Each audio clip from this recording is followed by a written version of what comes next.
वेदमूर्ति तपोनिष्ठ क्रांतिदर्शी युग ऋषि पंडित श्री राम शर्मा आचार्य एवं माता भगवती देवी शर्मा द्वारा भाष्यकृत 108 प्रमुख उपनिषदों में ज्ञानखंड के अंतर्गत ऐत्रेयोपनिषद के प्रथम अध्याय का आज स्वाध्याय करेंगे। ऐत्रेयोपनिषद ऋग्वेदीय ऐत्रेय आरण्यक के दूसरे आरण्यक के चौथे, पाँचवें एवं छठवें अध्याय ब्रह्म विद्या प्रधान है। अस्तु इन्हें ऐत्रेयोपनिषद की मान्यता दी गई है। प्रथम अध्याय में 3 खंड हैं तथा शेष दूसरे तीसरे अध्यायों में एक एक खंड ही हैं। प्रथम अध्याय के प्रथम खंड में परमात्मा द्वारा सृष्टि रचना का संकल्प तथा लोकपालों की रचना का प्रसंग है। हिरण्यगर्भ से विराट पुरुष एवं उसकी इंद्रियों से देवताओं की उत्पत्ति दर्शाई गई है। दूसरे खंड में देवताओं के लिए आवास रूप मनुष्य शरीर तथा क्षुधा पिपासा की शांति हेतु अन्नादि की रचना का प्रसंग है। तीसरे खंड में प्राणों द्वारा अन्न को ग्रहण करने के उपाख्यान के साथ स्वयं परमात्मा द्वारा मूर्धा मार्ग से प्रवेश करने का प्रकरण दिया गया है। व्यक्ति रूप में उत्पन्न पुरुष की जिज्ञासा और परमात्म तत्व के साक्षात्कार से उसके कृत्य होने का भी उल्लेख है। द्वितीय खंडः परमेश्वर द्वारा रचे गए वे अग्नि आदि देवता इस पूर्व वर्णित विश्व नियामक महासागर में आ गिरे।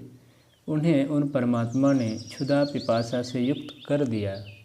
तब उन देवों ने परमेश्वर से याचना की कि हमारे लिए कोई आश्रय स्थल विनिर्मित कीजिए, शरीरों का निर्माण कीजिए जिससे हम अपना अपना आहार ग्रहण कर सकें।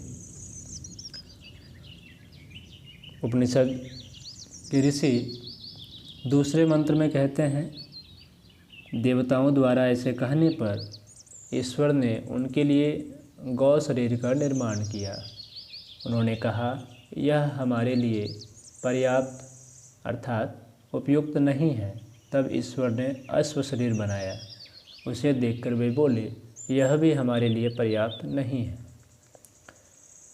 उपनिषद के तीसरे मंत्र में ऋषि कह रहे हैं, तब परमेश्वर ने उनके लिए मनुष्य शरीर की रचना करके उन्हें देवताओं को दिखाया।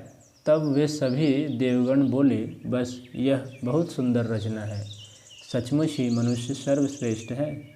परमेश्वर ने उन देवताओं से कहा, इस मानव शरीर में आप लोग अपने अपने आयतन अर्थात आश्रय स्थलों में प्रवेश करें।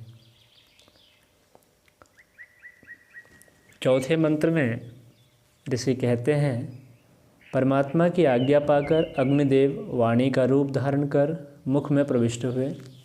वायुदेव प्राण बनकर नासिका के छिद्रों में प्रविष्ट हुए। सूर्यदेव चक्षु बनकर नेत्रों के गोलकों में प्रविष्ट हुए। दिशाएं श्रोतेंद्रिय बनकर कर्ण छिद्रों में प्रविष्ट हुई। वनस्पतियाँ रोम बनकर त्वचा में प्रविष्ट हुई। चंद्रदेव मन बनकर हृदय क्षेत्र में प्रविष्ट हुए। मृत्युदेव अपान बनकर नाभि प्रदेश में प्रविष्ट हुए और आपह देवता वीर्य बनकर उपस्थ क्षेत्र में प्रविष्ट हुए। इसकी व्याख्या करते हुए युग ऋषि लिखते हैं, यहाँ ध्यान देने योग्य बात यह है कि देवता विराट पुरुष के जिन अंगों से जिस माध्यम से प्रकट हुए थे उसी क्रम से उन्होंने मनुष्य के उन्हीं अंगों में स्थान बनाया। अगले मंत्र में उपनिषद के ऋषि कहते हैं, तब क्षुधा और पिपासा ने परमेश्वर से कहा, आपने सब देवताओं को तो स्थान दे दिया, हमारे लिए भी आश्रय स्थल की व्यवस्था करें।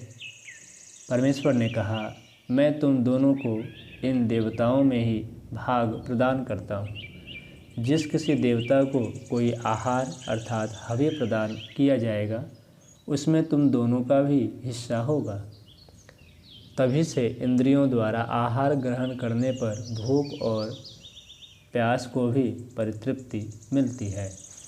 इसकी व्याख्या करते हुए युग ऋषि लिखते हैं, ऋषि स्पष्ट करते हैं कि भूख प्यास का कोई स्वतंत्र स्थान नहीं है। वे विभिन्न अंग अवयवों में संव्याप्त देव शक्तियों के साथ संयुक्त है। शरीर विज्ञान के वर्तमान शोध निष्कर्ष भी यही कहते हैं। भूख प्यास शरीर के प्रत्येक कोष में होती है। जब तक पेट में अन्न जल का भंडार होता है तब तक भूख प्यास की अनुभूति नहीं होती। रोग की स्थिति में ड्रिप द्वारा जल एवं पोषण पहुंचाने से भूख प्यास शांत हो जाती है। इससे स्पष्ट है कि भूख प्यास प्रत्येक जीवित कोष के साथ संयुक्त है। इस वीडियो में इतना ही। तृतीय खंड के लिए अगले वीडियो में हम सभी स्वाध्याय करेंगे।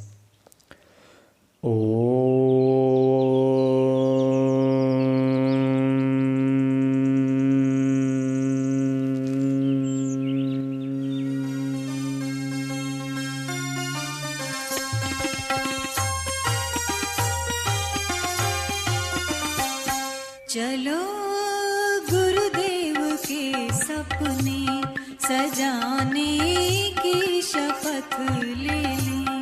चलो गुरुदेव के सपने सजाने